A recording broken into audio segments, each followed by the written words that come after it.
If you're someone who's interrupted a lot, not taken seriously, people forget meeting you, you need to dial up competence. This is like a thermostat. You can dial up warmth cues and dial up competence cues, and this changes the way people treat you. Can you be too warm? You can be absolutely too warm. You can be too warm and too competent. Too warm, you know what that looks like? Oh, yes. That's too warm. Okay. Okay? Too warm is, so we'll talk about the 5 warmth cues. Too much of any cue is dangerous, right? So too much nodding, too much laughing, too much vocalizations. Those are all too warm, and they make us think this person is a bimbo or a ditz or not competent. That's what happens. We have too much warmth, it takes away from our competence. There is a very good competent hand gesture, which everyone should know if you want to be perceived as higher in competence. It's called the steeple. Oh, this. Oh, yes. It's on the cover of my book if you want to see it. Yes. This looks when your hands look like a little steeple. They're kind of relaxed and open. It's a triangle for anyone that can't. It's kind of like a triangle. Yep, a triangle. It's a power pose for the hands. Why? If you were doing this pose, you're showing I'm not hiding anything from you. You can still see my palms, but I am very relaxed and poised. So it's a nice still steeple.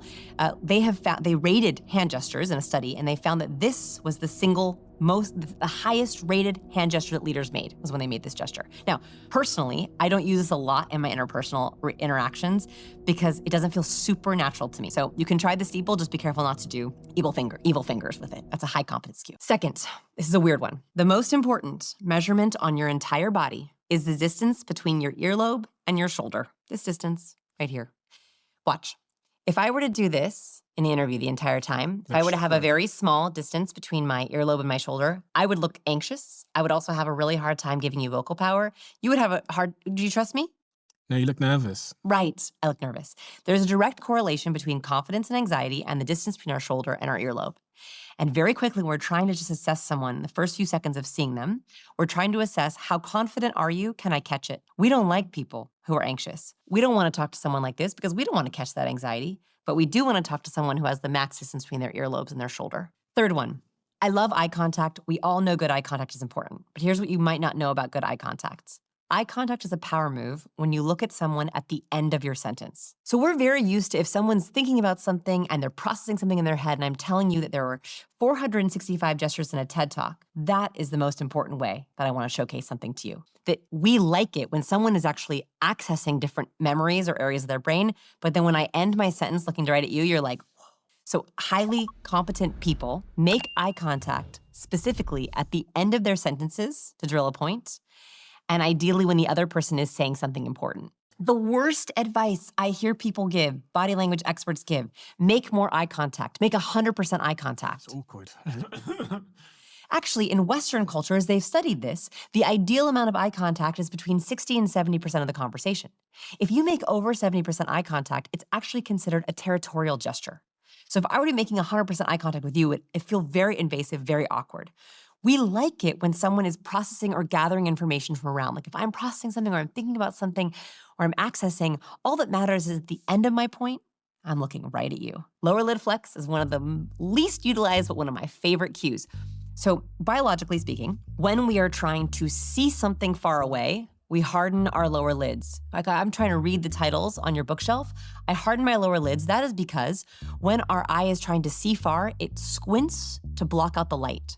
So you'll see more details in my face when you harden your lower lid at me. So harden your lower lid.